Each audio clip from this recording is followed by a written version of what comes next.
Sports with Mickey.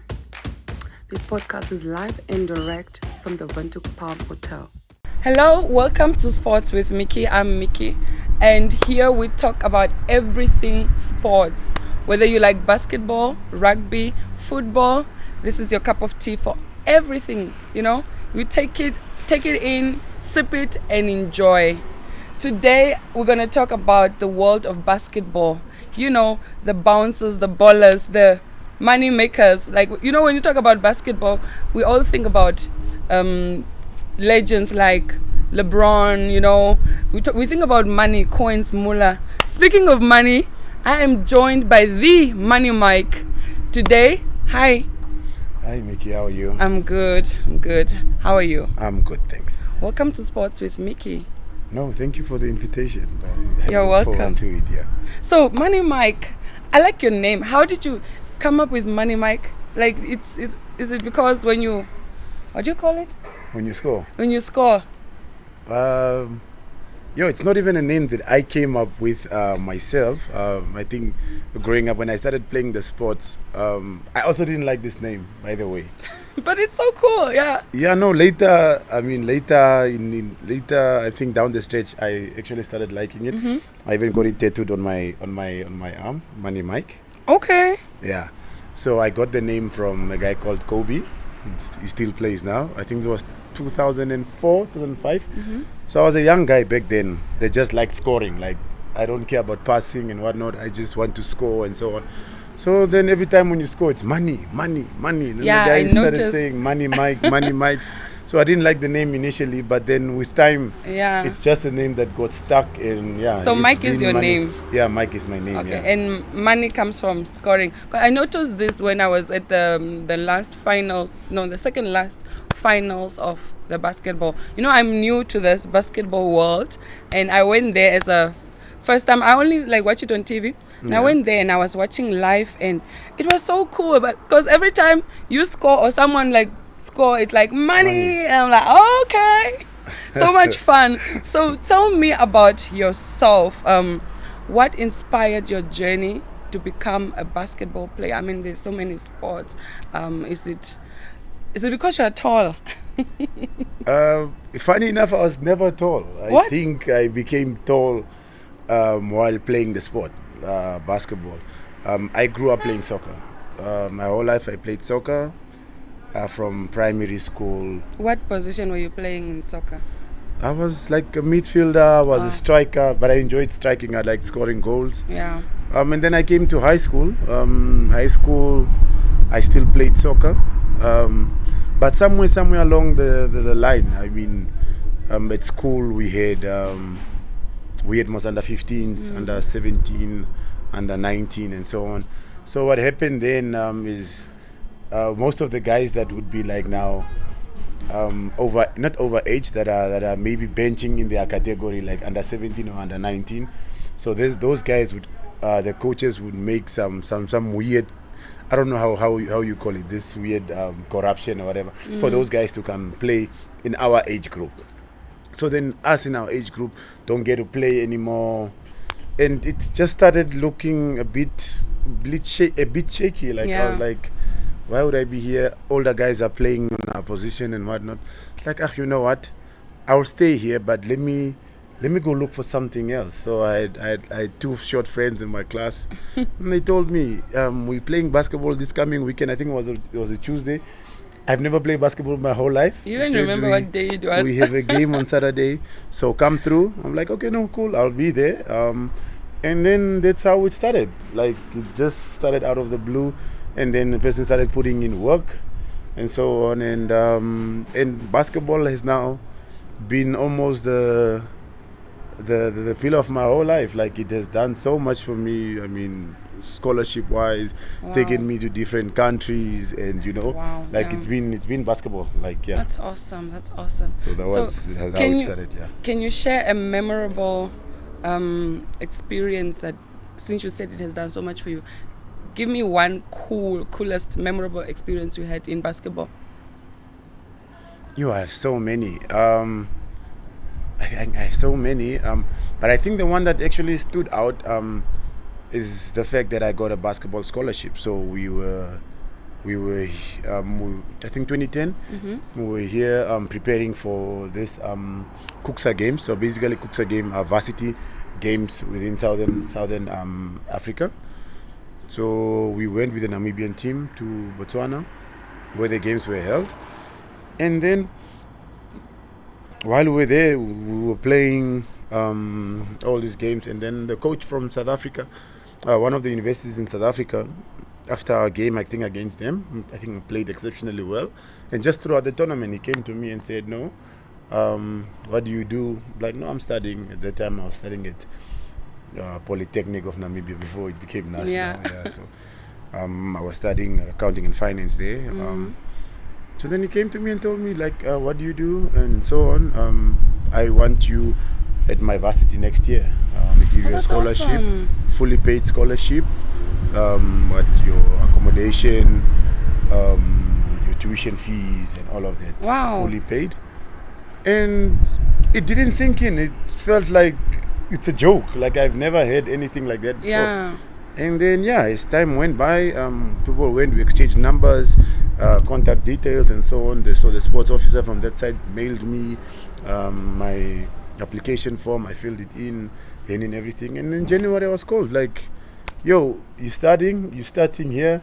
And okay, now the weird thing about that, like I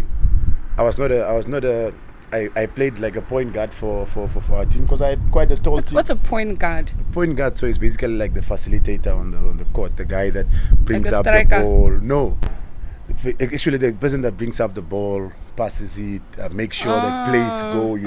Okay. I see You're the middleman. Yes. Like a center for netball. Yes, you could say so. Yes, okay. That's basically Okay. a point guard. So I was not really a point guard, but the team that I went with, for the Namibian team, I was like, you look at how I am. I was like the shortest guy.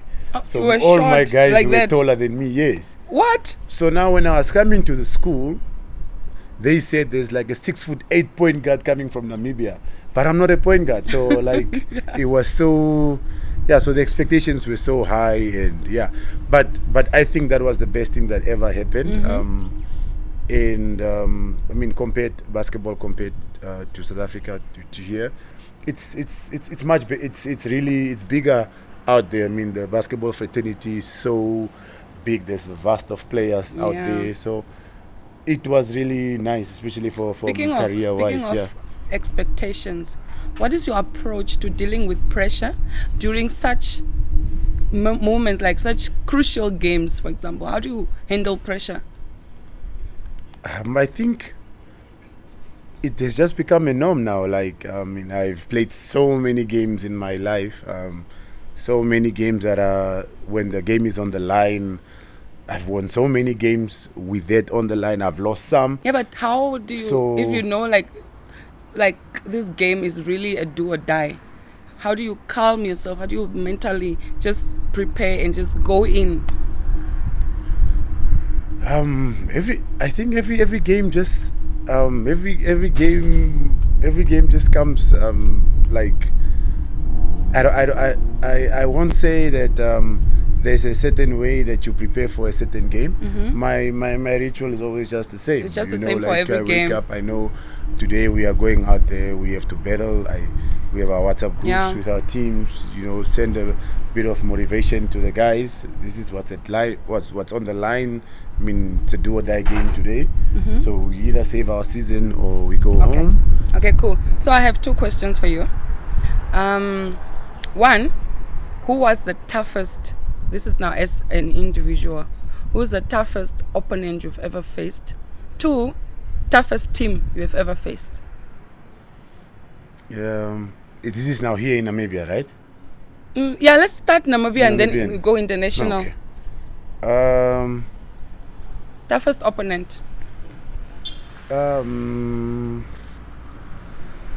Opponent is now the team, not the individual, huh? Individual. The player. Yeah. Generally, I don't think I've faced a tough opponent like where I'm. Mike is saying y'all ain't tough, guys.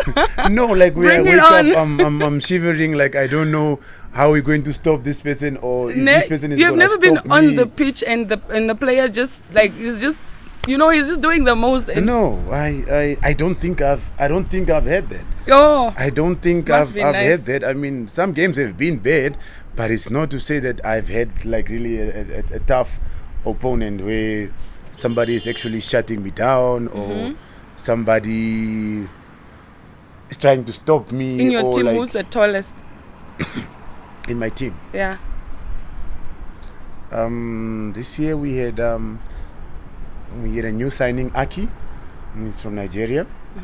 So he was the tallest. He was our tallest guy on the team. Okay. I think I'm like the third tallest guy on the team. Yeah.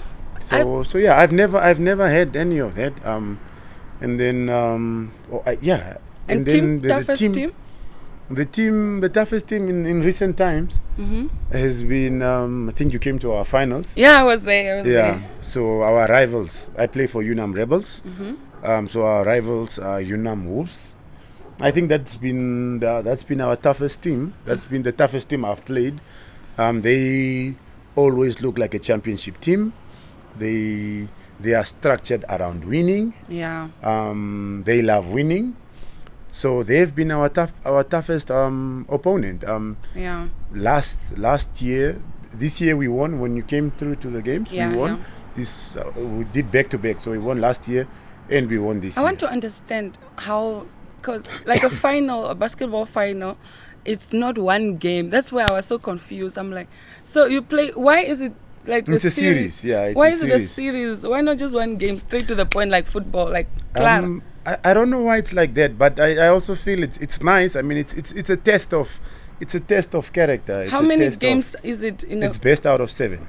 You play 7 final games Yes. So when you win 4, with the same team. yes. So when you win 4, you've won.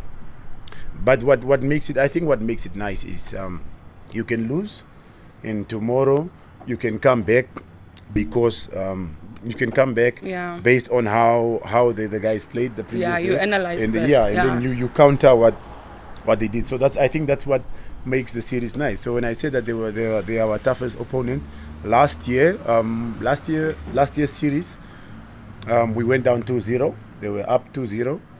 The first game of the game 1 of the finals, those guys blew us out. I think they beat us by almost close to 50 points Sure. in the first game. Damn. Yeah, in the first game they beat us by almost 50 points. Second game, I think it was like 7 or 8 points. It was a bit better. But after that second game, we went ahead and won the third game. We made it 2-1, made it 2-2. We went up 3-2 for that matter. And then they tied the series at 3-3, and then we won in game 7. So it was quite a battle. This year was slightly a bit easier. Away. I think Please I think- brag away. yeah, no, I think we've mastered the ways of winning. Like, And of you've winning probably also championships, mastered yes. them. As your toughest opponents. I mean, that's one thing you should do also. Always study your tough Yes, opponents. yes. So okay. So So- it was easy. By how many games did you guys? We won in game 6. We won in game 6. So we won 4-2. 4-2. 4-2, yes. Damn, that's Yeah. smooth.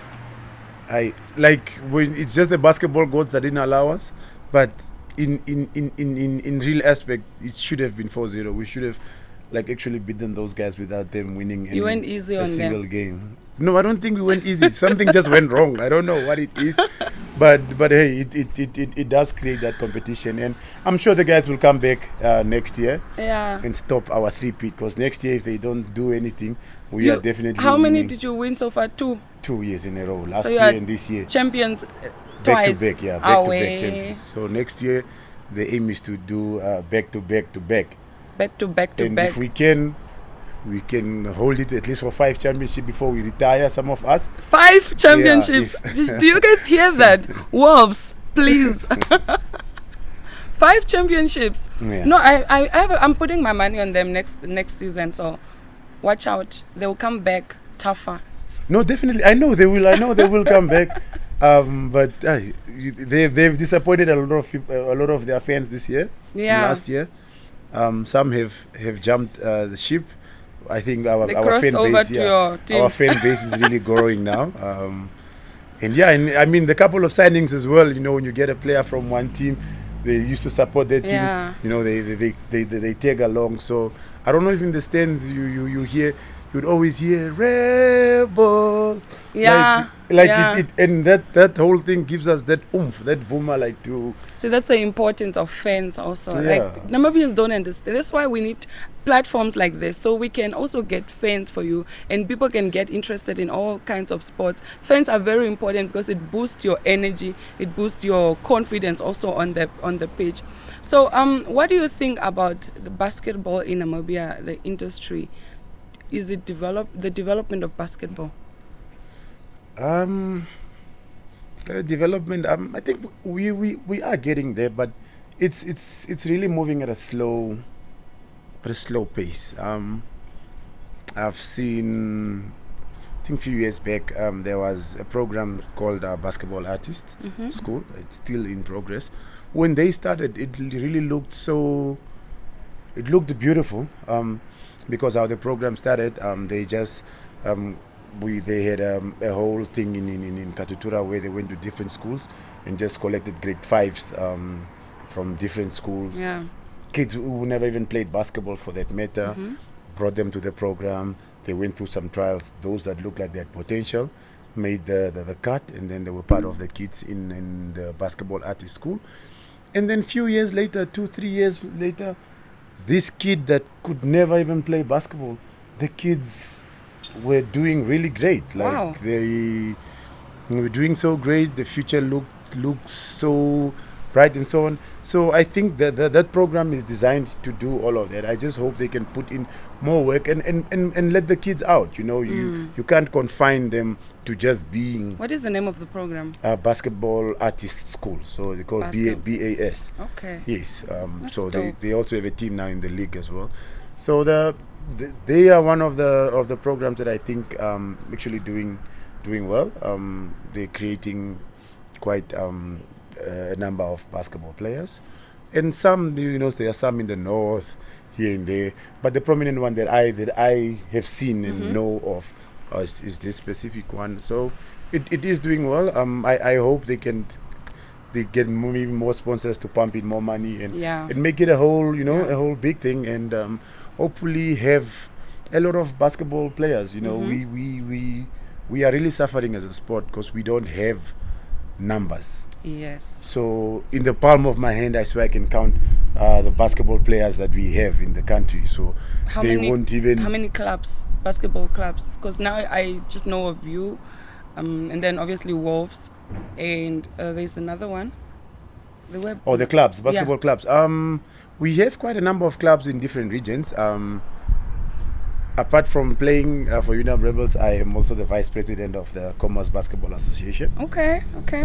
So call it KBA. That's the league in which we play. Yeah. This year we had a record number of teams. We had 25 teams, of which 7 were female, and then I think 18 teams were male teams, divided into first division and the Premier League. So the Premier League, we had we had six teams in the Premier League, and then the rest were in the second division. So we had quite a number of teams this specific season.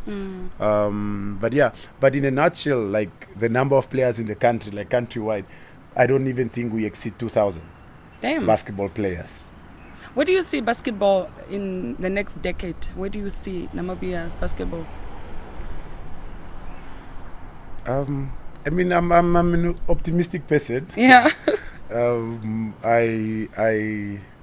like to know that there's actually hope. Our leaders in the Namibia Basketball Federation, I think they've been doing a great job. They've secured some sponsorships. They've made some tournaments. They've made some leagues. So I can only hope for the best. But with that, they also need the manpower. They need guys like us when we retire to join, to be part of them, train, to make the whole thing a success. Yeah. And funds as well. We for things to better in the country, we need funds so that we have the developmental programs in place. We have national teams that are getting there. I mean, I can only hope. I can only hope for the best. I would like to see basketball on one of the continental sports and whatever from the country. True. It would be something beautiful. I It would be mean, great. It would even be great before to I have. retire, if I could be part of it, it would be so amazing. But I mean, even if after I retire, it would be great to see basketball out there, to go out. Yeah, with we the need team, our own, you know? not NBA. We need our own NAMBA because we can't say NBA because Yes. it's already an NBA, but we can call it NAMBA or Yeah. something.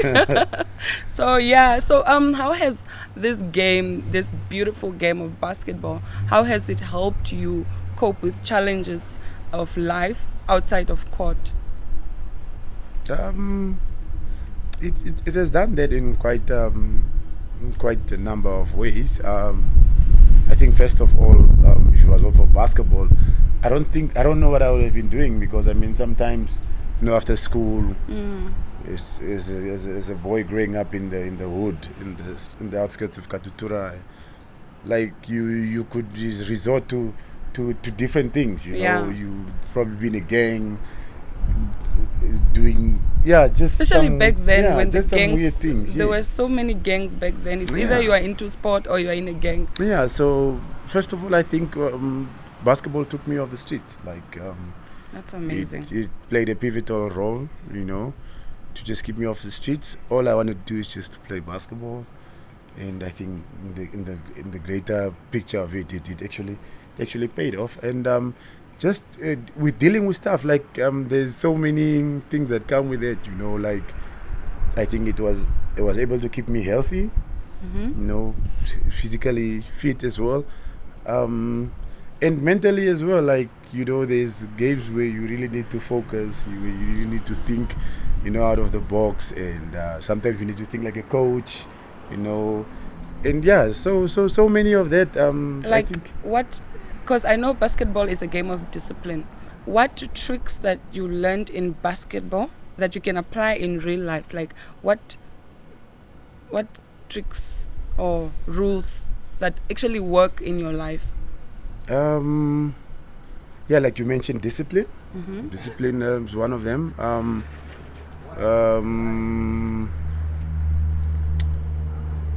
What are the other aspects? Like just being mentally fit as well, or and focused. Yeah. What was the other one? Like being a team player. You know, I mean, it's not always just about you. I mean, when you're in a team sport, Being a you team know, player, I yes. like that. I like Yeah, that. being Because a life team- is not about you. Yes, being a team. Honestly, yeah. Being a team player, you know, caring for the other person, thinking about how the other person would feel and so on. Like Putting I yourself think- in the other person's shoes. yes, That's you know. that's nice. That's a good lesson, I think. Also, Yeah, so- a takeaway. Yeah, so those are a few of the things that I learned, or that also helped me in my day-to-day. Do you think sports could be promoted as a mental health outlet in schools or in communities? I'd like to say yes, but I think there's also a few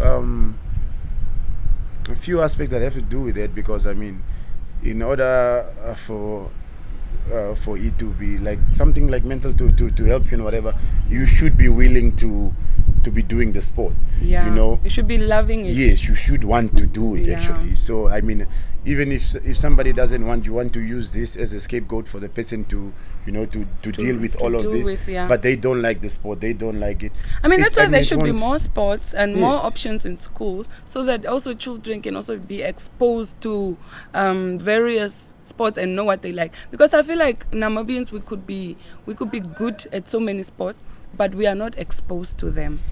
Yeah, We are no, not. That is actually true. Yeah. We aren't. And I mean, also the other thing is, it would to be exposed to all these sporting codes. It would also be nice, like in schools, especially if you have a chance to do all the sports. You have Yes, a chance to do yes. basketball, soccer, netball, swimming. You know. Yeah. Until the point where you say, you know what, I think actually swimming is my calling. Yeah. Or, you know, basketball. I'm good at but, this, But yeah. but all in all, you would think that like my child, maybe for example, when she grows up, she would maybe just want to be a basketball player because of the father. Yeah, but I would love that, but not to say that that's how it's supposed to be. The child's supposed to have her own career path. Yes, maybe it's gymnastics, maybe it's swimming, maybe so these are the opportunities that that should be presented to the kids, especially at a young age, so that they know which is which, where is it that I fit, where is it that I want to go. That's true. Not just follow your mom or your dad's footsteps in whatever. I mean, you might not be as great as your father was, or maybe but you could might be even great be greater in another sport. Yes, you understand what I'm saying? Yeah, so that's true. It would be nice if they could be exposed like at an early age with different kind of sports codes, so that you get to choose what it is that that you can actually do. And the other weird thing that I saw is most of the basketball players as well in NBA. Some of them were so great in American football and whatever. And you are sitting here having a scholarship, NBA or American football. Then you get to choose. That's how good the guys were actually. So how did you balance school and basketball? It comes with being what is it? A sports. What school? What was the word? What's school? The word? What? Athlete. I forgot the word. But but the balance was always. At home you wouldn't come home, and your mom made your homework, your whatnot. So you always have to find the balance. During school from 7 until 1. Have your homeworks done and whatnot. In the evening later, go play basketball. And at that time as well, we had a program called PAY program, Physically Active Youth Program. So it was close to my high school as well. So after school, you go there. It was like an after school program where the volunteers come help you go with there. whatnot. Yeah, so we would be there.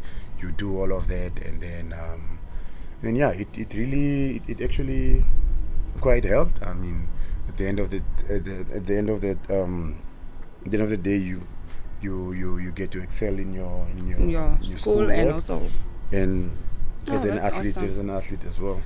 Now, Money Mike, I don't want to let you go because I'm learning so much, and I like learning. I'm learning so much about basketball, about discipline, about just life, in general. But before I let you go, quickly, before we just wrap it up, Michael Jordan, LeBron James, who's your GOAT? Okay, that's a simple one for me. My GOAT is LeBron James.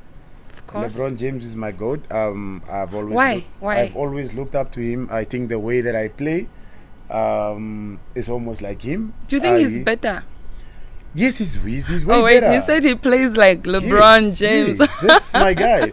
Like he is better, and when I say, the comparison has been there. I'm sure if I asked you, you'd probably say Michael Jordan. Of course, the original, the OG. Yeah, no, but the comparison has been there. I love LeBron James. I've seen him from when he was in high school. How he was so great that when he was grade 12, he would fill up a whole basketball court. Yeah. And from there, he just went straight to NBA.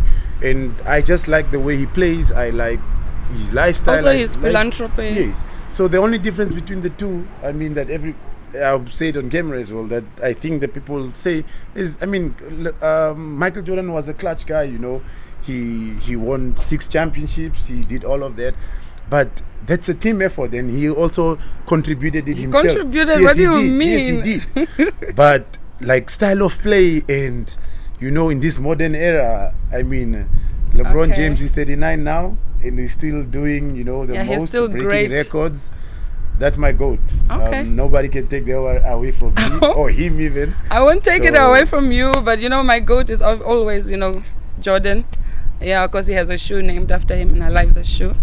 But yeah, enough about I won't argue with you because you know what, we will not finish this podcast. You said Jordan has a shoe.